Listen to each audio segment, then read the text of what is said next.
Assalamualaikum warahmatullahi wabarakatuh. Perkenalkan, saya Arini. Pada kesempatan kali ini, kita akan membahas sebuah topik yang kelihatannya tuh remeh banget, tapi sebenarnya tuh dampaknya tuh besar banget buat perkembangan usaha. Nah, topik kali ini mengenai kemasan dengan mengusung tema kemasan bagus belum tentu baik, tapi kemasan baik pasti bagus. Nah, gimana sih maksudnya? Untuk membahas topik kali ini telah hadir beliau Pak Reza selaku salah satu konsultan Plut Jogja yang akan berbagi pandangan dan pengalamannya selama mendampingi UMKM secara langsung. Langsung saja, halo Pak Reza. Halo Mbak Arin. Terima kasih sudah hadir untuk membersamai kami di pagi hari ini. Kita mulai dengan pembahasan yang ringan dulu nih Pak. Apa sih fungsi utama kemasan itu? Jadi yang paling gampang dan sederhana, kemasan itu fungsinya adalah mewadahi. Jadi nanti ada proses pengemas, kemasan, dan bahan kemas. Nah, bahan kemas itu nanti alatnya, terus kemudian pengemasan itu prosesnya, sedangkan kalau kemasan itu berarti wadahnya. Pada intinya, ini merupakan sebuah satu keseluruhan atau satu bagian dari part sistem, di mana part sistem ini sebenarnya punya fungsi. Nah, fungsinya itu macam-macam, kayak misalnya ada mewadahi, melindungi, mempertahankan, mengawetkan, dan memudahkan proses transportasi. Nah, sebagai contoh tadi mewadahi ya, bayangin aja beli beras 1 kilo tanpa ada wadahnya. Gimana barang itu kemudian bisa terdistribusikan? Pasti akan sulit. Kemudian melindungi, sebagai contoh beli peyek terus tidak diwadahi. Kira-kira selama perjalanan dari mungkin daerah Moyudan sana sampai misalnya nanti daerah Piungan atau misalnya Patok, kira-kira bagaimana bisa mempertahankan mutu dan kualitas produk tersebut kalau tidak dikemas. Kemudian selain itu mengawetkan, ini yang seringkali teman-teman salah kaprah. Mengawetkan itu bukan berarti kemasan itu bisa memperpanjang fungsi, tetapi mempertahankan kualitasnya, di mana nanti kemasan ini akan menjaga mutu dan kualitasnya hingga batas waktu tertentu. Jadi kemasan ini punya fungsi sebagai penjaga, bukan memperpanjang. Nah, bagaimana kita bisa melakukan proses pemanjangan masa simpan itu adalah di proses produksinya. Sedangkan kemasan ini nanti fungsinya itu adalah mempertahankan. Memang nanti kalau ngomongin pengawetan ya, pengawetan itu ada mempertahankan sama memperpanjang, itu memang proses pengawetan. Tapi untuk kemasan sendiri, kemasan ini belum didesain untuk mengatur bagaimana memperlama. Jadi dia hanya bisa menjaga saja. Nah, tapi nanti ke depannya teknologi itu tidak statis, teknologi itu dinamis. Kita mungkin hari ini kita masih mendengar adalah kemasan sebagai fungsi untuk menjaga. Tapi tidak ditutup kemungkinan bahwa kedepannya mungkin kemasan punya fungsi untuk mengawetkan dan memperpanjang masa simpan. Seperti itu Mbak Arin. Nah, itulah tadi kenapa kemasan yang baik itu menjadi sesuatu hal yang penting untuk dilakukan pelaku usaha mikro. Sebagai contoh, kita punya produk sudah baik nih, mutunya sudah bagus. Tidak dikemas sehingga dia rusak secara alami. Karena kerusakan produk itu bisa jadi karena dua hal, dari faktor internal atau faktor eksternal. Faktor internalnya ya mungkin kita bisa mengatasi dengan cara pengeringan, pemasakan, pemanasan, pendinginan, dan kawan-kawannya. Tapi faktor eksternal itu adalah kontaminasi dari luar. Nah, disinilah peran penting dari kemasan, itu untuk mencegah terjadinya kontaminasi dari luar. Nah, otomatis ketika kontaminasinya sudah dihilangkan, dia akan mengikuti masa simpannya. Masa simpan reguler atau masa simpan memang punya isi produk. Nah, kalau itu nanti bisa dipertahankan, kemungkinan untuk masa jualnya akan lebih lama. Otomatis kalau barang yang punya masa jual lebih lama, probabilitasnya dia untuk laku atau terkonversi dari barang menjadi uang itu akan lebih besar, lebih panjang, betul. Bayangin aja, produk bagus punya masa ketahanan mungkin 10 hari misalnya. Sebutlah bakpia 7 hari misalnya, seperti itu. Tidak dikemas dengan baik dan benar. Kontaminasi silang terjadi sehingga pada hari ketiga itu sudah mengalami pembusukan atau penjamuran. kira-kira laku nggak? Kalau misalnya tidak laku, maka barang tadi yang dibuat dari modal itu akan menjadi profit atau menjadi defisit. Nah, itulah fungsi kemasan. Kenapa kemasan itu harus baik dan benar? Baik Pak, tadi kan sudah dijelaskan nih fungsi utama kemasan itu. Sekarang kita masuk pada tema. Apa yang dimaksud dengan kemasan baik? Apa yang dimaksud dengan kemasan bagus? Oke. Jadi gini Mbak, kata baik dan bagus itu pada dasarnya dua kata abstrak yang tidak bisa diukur secara angka. Baik dan bagus, baik dan benar, terus kemudian aman, ada segala macam tuh kata-kata yang bisa dibilang abstrak, keterukurannya sulit. Nah, ada cumannya. Kemasan baik itu bisa diukur menggunakan variabel-variabel yang berkesesuaian, gitu ya. Iya. Jadi misalnya ada aturannya, kemasan baik berarti yang mengikuti aturan. Sedangkan nanti mungkin yang dikhawatirkan adalah kemasan yang bagus itu adalah mengikuti pola-pola estetika atau yang nanti cenderung dengan keindahan. Ini yang akan merepotkan. Karena tadi fungsi kemasan tadi salah satunya adalah memiliki sifat untuk menjaga mutu. Kalau semisalnya kita hanya memprioritaskan bagusnya aja, enak dipandangnya saja, terus hanya memperhatikan faktor psikologisnya, warna lah ini segala macam, mengabaikan beberapa hal diantaranya seperti teknologi kemasan, undang-undang kemasan, aturan kemasan, dan aturan keamanan pangan, maka ini bukan menjadi kemasan yang baik, hanya sekedar menjadi kemasan yang bagus. Kenapa? Karena enak dilihat, disawangki nyaman, sesuai dengan psikologisnya masyarakat. Padahal kemasan yang bagus ini bisa jadi bumerang di endingnya. Karena kemasan yang bagus tidak mengikuti aturan mainnya, tidak mengikuti undang-undangnya, itu akan menyebabkan dia kesulitan ketika mengajukan perizinan, baik itu izin edar ataupun sertifikasi produk. Makanya penting buat teman-teman pelaku usaha mikro itu untuk memahami mana kemasan yang baik, mana kemasan yang bagus. Karena yang bagus belum tentu baik, tetapi yang baik sudah pasti bagus. Karena nanti untuk kemasan sendiri itu akan ada dua tema yang nanti kita misalnya usung. Itu yang pertama itu adalah branding kemasan, sama yang kedua itu teknologi kemasan. Ini dua hal yang tidak bisa dipisahkan. Nah, kebanyakan orang itu fokus kepada branding kemasan. Dia melupakan tentang teknologi kemasan dan aturan kemasan. Akhirnya ini nanti yang akan menyebabkan teman-teman tersesat. Tersesatnya kenapa? Karena gak sedikit kurator yang misalnya mengatakan kemasanmu jelek karena warnanya merah. Padahal preferensi warna itu bergantung kepada kebudayaan atau referensi masing-masing orang. Sebagai contoh, mungkin teman-teman dari etnis Tionghoa menyukai warna kuning karena memiliki simbol makna kesejahteraan atau emas gitu. Tapi ada juga beberapa tempat yang menyebutkan warna kuning itu tanda berduka.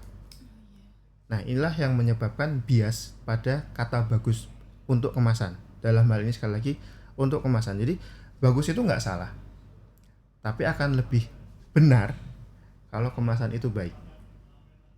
Seperti itu Mbak Arin. Ini yang perlu kita luruskan. Lalu mengapa kemasan yang terlihat bagus belum tentu baik, Pak?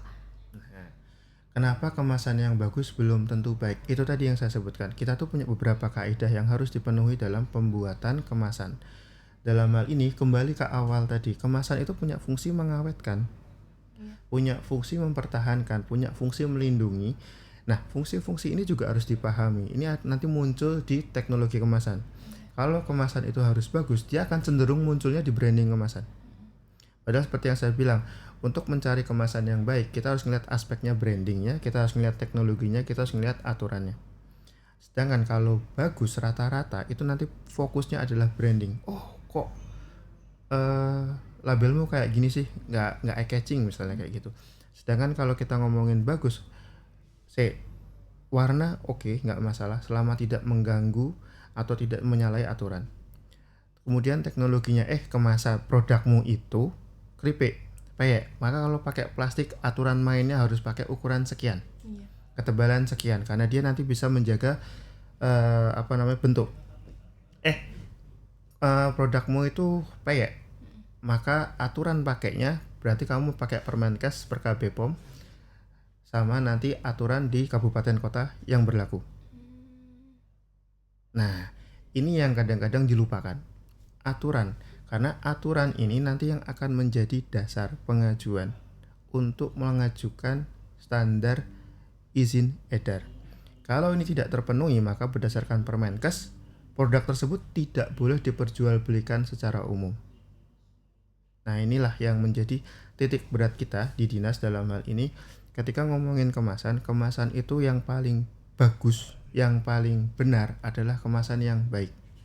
Bukan hanya sekedar bagus saja. Karena tadi seperti sampaikan, yang baik pasti bagus, tapi yang bagus belum tentu benar. Sebagai contoh, nanti kalau ke toko oleh-oleh, itu pasti cuma akan ngelihat produk kemasan yang warnanya bening, polos tapi agak tebal plastiknya. Iya. Nah, berbeda kalau kita main ke toko retail modern. Di toko retail modern itu nanti kita akan ngelihat kemasan yang berwarna-warni. Nah, itu kan tergantung segmentasi pasarnya. Iya. Apakah berarti kemasan yang di toko oleh-oleh itu jelek? Enggak. Nah, dia sudah benar, maka bisa dibilang bagus. Terus kemudian apakah kemasan yang ada di toko retail modern itu jelek? Enggak. Dia sudah menerapkan baik dan bagusnya. Jadi tadi, nah ada tapinya. Banyak banget UMKM sebagai contoh nanti di marketplace, lihat aja itu kemasannya bagus, menarik tapi tidak mengikuti kaidah. Maka itulah yang disebut bagus tapi tidak baik. Nah, ketika kata kunci 2 ini terpenuhi, maka mau pengajuan izin edar, mau mengajukan sertifikasi produk, bisa dibilang sekitar 50%-nya itu sudah terpenuhi. Karena memang nanti kemasan ini menjadi salah satu indikator. Gitu. Nanti kita bahas terkait unsur-unsurnya, karena itu nanti yang akan menjadi ciri khas kemasan yang baik dan benar. Baik, Pak. Gitu, Mbak Arin. Lalu apakah kemasan yang sederhana itu bisa tetap dikatakan baik, Pak? Bisa banget, Mbak Arin. Sebagai contoh tadi, di toko oleh-oleh kita ngelihat mungkin labelnya tipis ya. Labelnya mungkin cuma 5 cm lebarnya, panjangnya mungkin 15. Berbeda dengan toko retail modern yang dia full print. Iya. Nah, selama aspek yang pertama melindungi, kemudian menerangkan, dan kemudian bisa menjadi media promosi, serta yang terakhir teknologinya. Ini kan tadi yang 3 teknologinya ya. Terus kemudian yang kedua, yang tadi kita ngomongin tentang brandingnya, kita ngomongin teknologinya, sama kita ngomongin aturannya. Jadi ini kita mengabaikan sedikit yang brandingnya. Iya. Kemudian tapi kita tetap memahami tentang teknologinya. Jadi kita tahu ukuran kemasan yang baik dan benarnya seperti apa. Terus kemudian yang keduanya, kita tahu aturannya terkait unsur-unsurnya apa yang harus dipenuhi. Maka kemasan yang tadi dianggap polos atau misalnya biasa aja, itu sudah baik. Dan itu bagus. Kenapa? Karena dia tahu segmentasi pasarnya. Itu menyebabkan apa? Dia tidak kehilangan segmentasi pasarnya. Efektivitas dan efisiensi penjualannya akan lebih baik ketimbang orang yang FOMO. Oh iya. Karena kalau orang FOMO endingnya pasti kebingungan. Kemasanku kudu apik koyo ngene, tapi nggak tahu ngejualnya di mana. Maka tadi bagus menjadi bumerang. Nah, sekali lagi penekanannya, coba bikin kemasan yang baik dan benar. Itu pasti bagus. Tapi kemasan yang bagus belum tentu baik. Efeknya kalau nggak baik pasti nggak benar. Iya, benar Pak, benar. Nah, gitu Mbak. Jadi itulah kenapa tadi kita sampaikan bahwa kemasan yang sederhana itu bisa bagus nggak sih? Bisa, selama tadi aspek-aspeknya terpenuhi. Jadi tidak hanya melulu tentang brandingnya saja. Karena belakangan ini kita lakukan kurasi, kita tonton di lapangan, kemasan itu cenderung fokus pada brandingnya. Nah, inilah yang menyebabkan bias.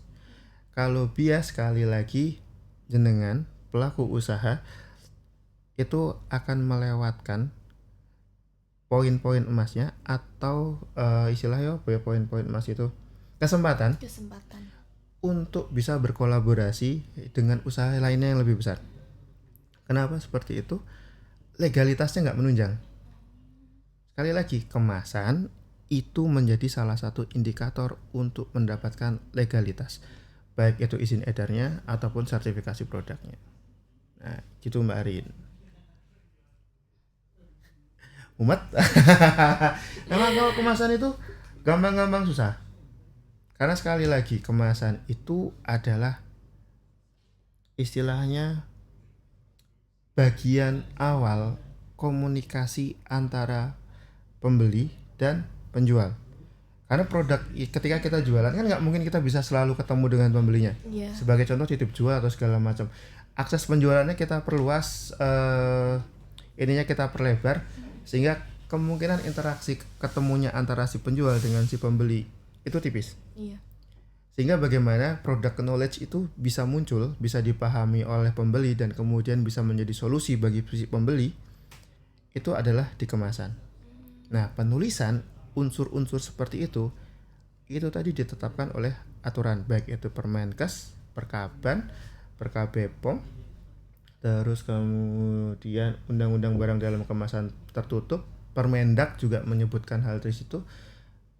Maka inilah yang kemudian harusnya menjadi konsentrasi utama ketimbang sibuk memilih warna atau sibuk memilih font atau bahkan sibuk memilih gambar, logo dan kawan-kawannya.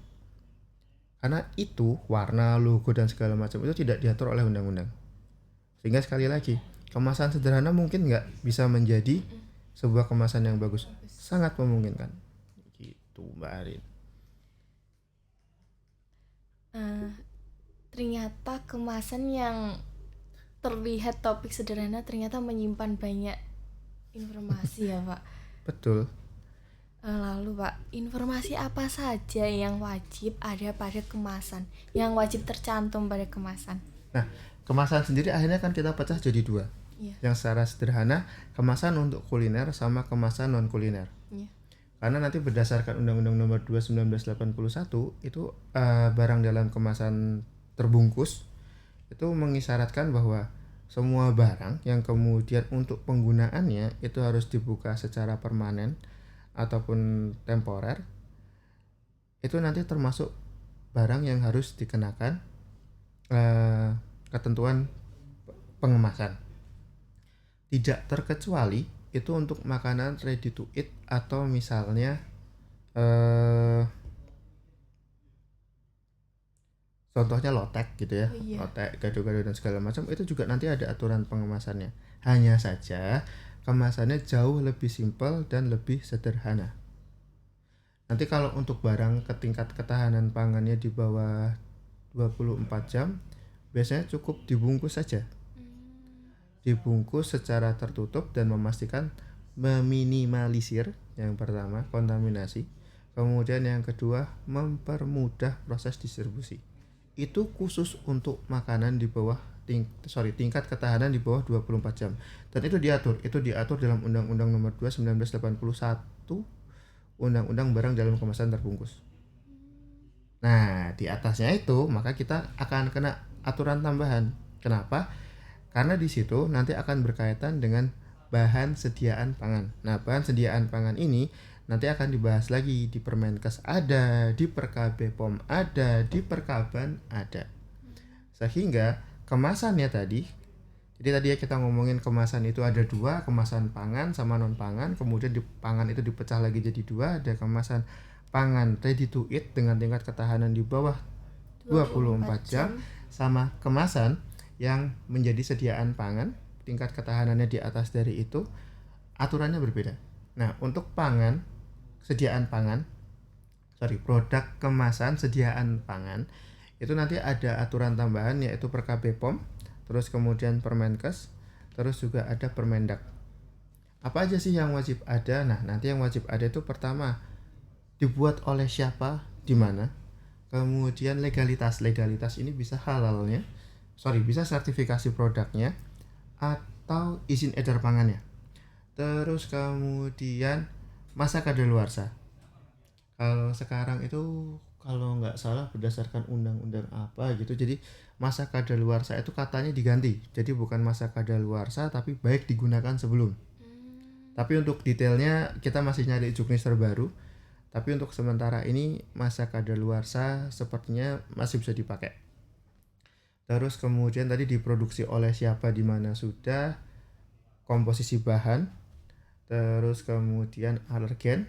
Alergen itu misalnya produk itu menggunakan susu atau menggunakan telur. Nah, ini kan alergen biasanya. Nah, itu harus diinformasikan juga. Jadi produk ini menggunakan apa, misalnya produk dairy atau apa, itu harus diinformasikan. Kenapa itu perlu diinformasikan? Seperti yang disampaikan tadi sebelumnya, bahwa kemasan itu menjadi corongnya si penjual untuk bisa berkomunikasi dengan si pembeli. Kalau misalnya informasi-informasi ini tidak sampai, terus kemudian pembeli ternyata punya alergi atau masa kadaluarsanya sudah lewat, inilah yang menyebabkan bisa dibilang food disease atau foodborne mungkin, penyakit atau kesakitan yang disebabkan oleh makanan. Nah, kemudian yang bertanggung jawab siapa? Makanya informasi-informasi ini wajib, dan ini dituangkan dalam undang-undang. Dalam undang-undang tersebut tidak ada satupun yang menyebutkan warnanya harus berwarna merah.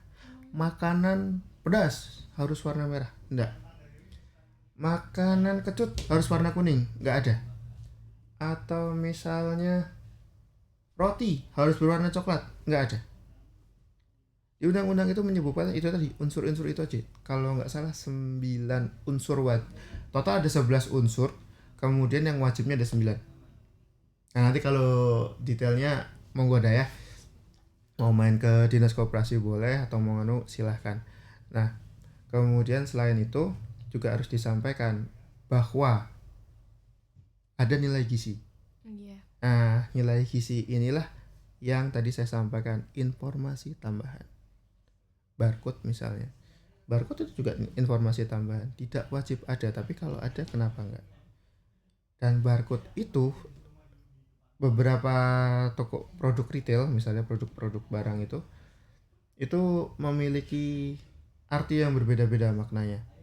Ada beberapa yang kemarin kita pernah kunjungan ke Malang, begitu di scan barcode-nya ternyata isinya Spotify. Si ownernya adalah seorang musisi.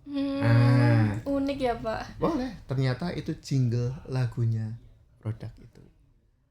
Jadi itu diizinkan selama masih berkaitan dan relevan. Yang tidak boleh itu adalah ketika tidak relevan, kemudian unsur-unsur yang wajib ada malah hilang. Itulah yang sebaiknya dihindari. Jadi bukan fokus dengan logo, bukan fokus pada warna saja, tapi fokuslah kepada aturannya, fokuslah kepada teknologinya, fokuslah pada fungsi kemasannya. Maka dengan hal seperti itu, branding akan muncul. Brandingnya adalah produk yang bermutu.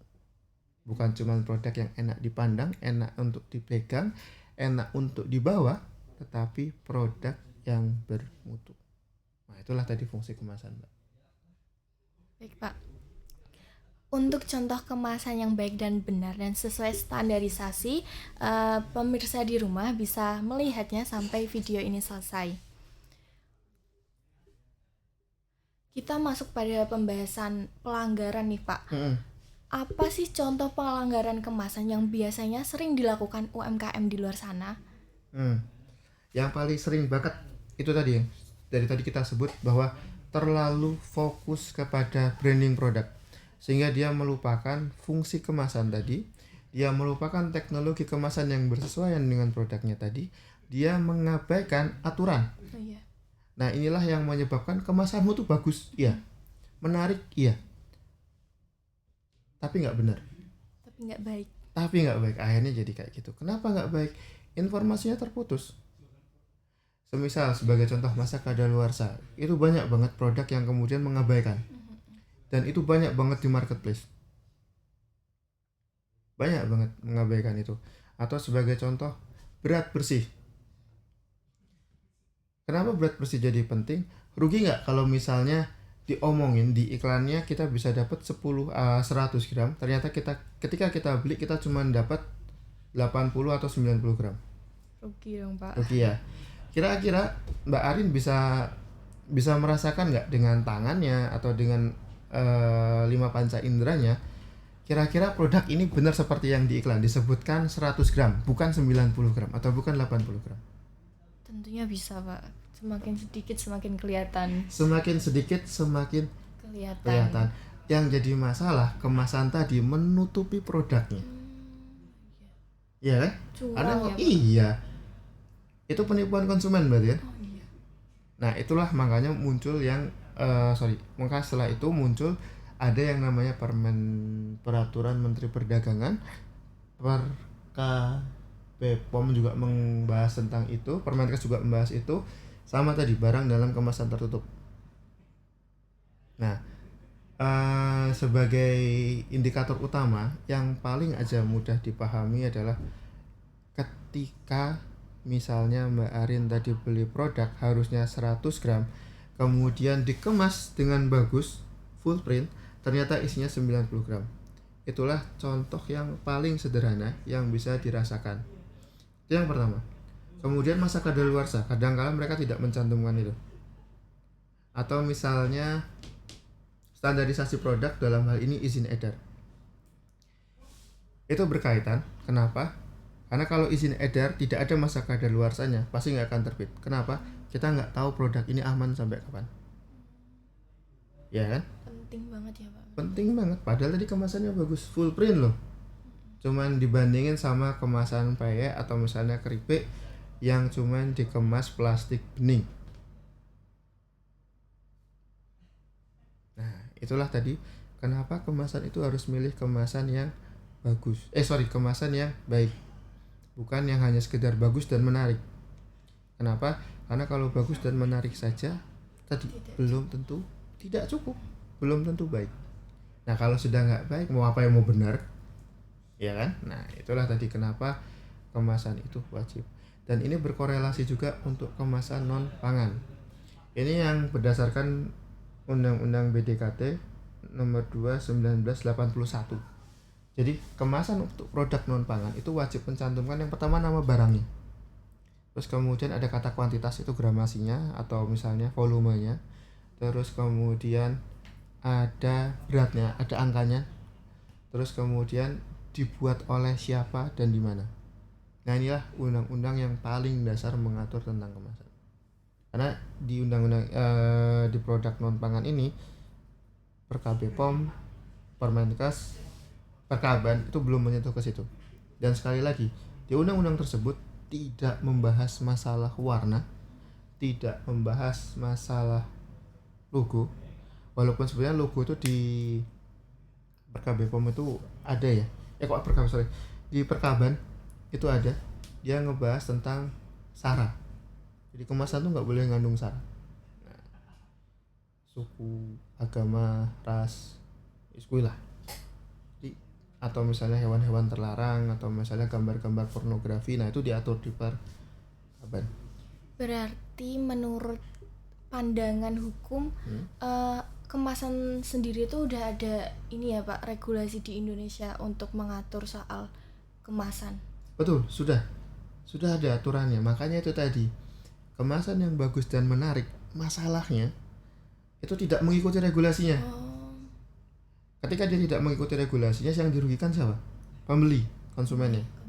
Kalau sudah konsumennya, kemudian dia akan kesulitan sendiri, penjualnya juga akan dirumitkan. Kalau penjualnya sudah rumit, pembuat regulasinya juga akan rumit. Karena gimana? Pada dasarnya pembuat regulasi itu dibuat regulasi itu mungkin dianggap merumitkan, tapi tujuannya adalah mempermudah. Mempermudah kenapa? Biar kalau kita mau mencari pertanggungjawabannya, mencari konfirmasinya, itu bisa. Izin edar tuh fungsinya adalah melakukan standarisasi produk. Tapi produk itu mau distandarisasi, maka instrumennya juga harus standar. Nah, kalau instrumennya nggak standar, gimana mau distandarisasi?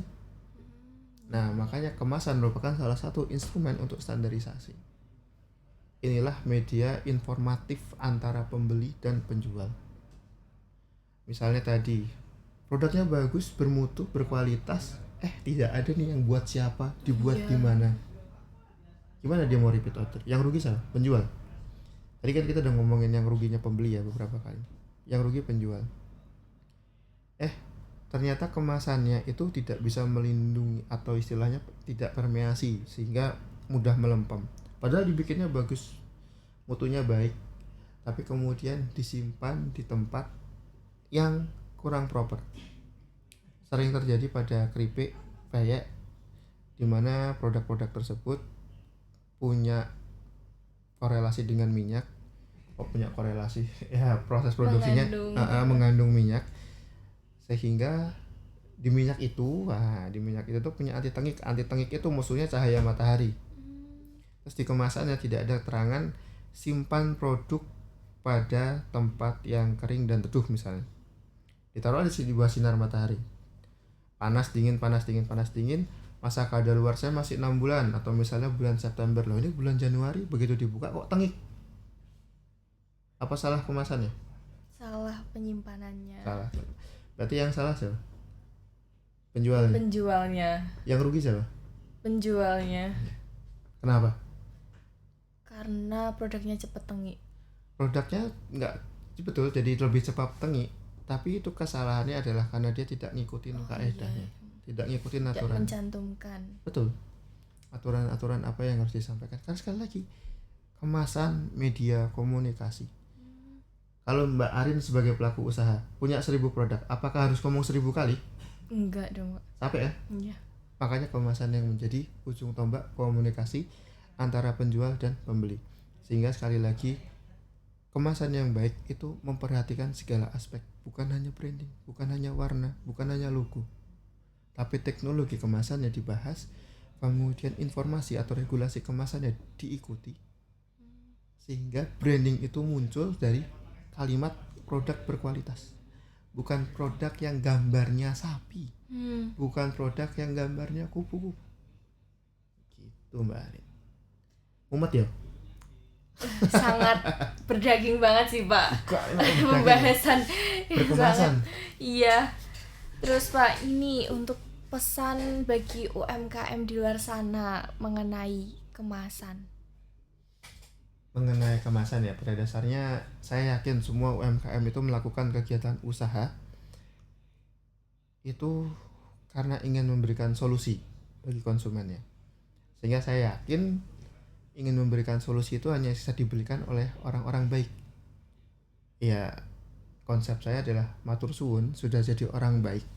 Tapi alangkah lebih indahnya, lebih elok lagi, lebih menarik lagi kalau kebaikan itu disesuaikan dengan kebutuhannya, dengan regulasinya, dengan ketentuannya. Sehingga kebaikan tadi itu bisa sampai kepada orang-orang yang membutuhkan. Sehingga terima kasih sudah menjadi orang baik, pertahankan jadi orang baik, dan teruslah menjadi orang baik. Semoga nanti teman-teman UMKM atau entrepreneur di sana mulai memahami dan tidak lagi terjebak oleh para kurator-kurator yang hanya berfokus pada estetika, bukan kepada aturan. Sehingga teman-teman sudah berani speak up. Saya sudah mengikuti Perkab BPOM, saya sudah mengikuti Permenkes, saya sudah mengikuti UU BDKT, saya sudah mengikuti apalagi Perkaban. Kenapa produk saya tidak lolos kurasi? Soalnya warnanya kuning. Enggak dong. Tidak dong. Teman-teman sudah bisa menjawab itu. Gitu Mbak Arin. Ya, Pak. Dah, itu aja mungkin dari saya. Sekian mungkin Mbak informasinya. Terus kalau nanti ada teman-teman yang mau konsultasi, boleh main ke Dinas Koperasi UKM DIY, atau nanti kita buatkan event mungkin mini inkubasi kemasan. Tapi nanti kita lihat ke depannya perkembangannya seperti apa. Gitu Mbak Arin. Oke, siap Pak. Sebagai penutup obrolan kita pada kali ini, kemasan tidak hanya soal hal menarik nih secara visual, tetapi itu harus aman sesuai dengan standarisasi. Kemasan yang baik akan membangun kepercayaan dan memperkuat daya saing produk. Seperti yang disampaikan Pak Reza, untuk para UMKM yang ingin tanya langsung mengenai kemasan, bisa langsung datang saja di Dinas Koperasi dan UKM DIY, dan bisa juga ketik di kolom komentar kita untuk pertanyaan yang lebih lanjut mengenai kemasan yang baik dan benar. Terima kasih pada Pak Reza sudah menyempatkan waktunya untuk membersamai kami. Terima kasih juga atas insight yang telah disampaikan. Semoga bermanfaat bagi teman-teman UMKM di luar sana. Saya Arini, pamit undur diri. Wassalamualaikum warahmatullahi wabarakatuh. Waalaikumsalam.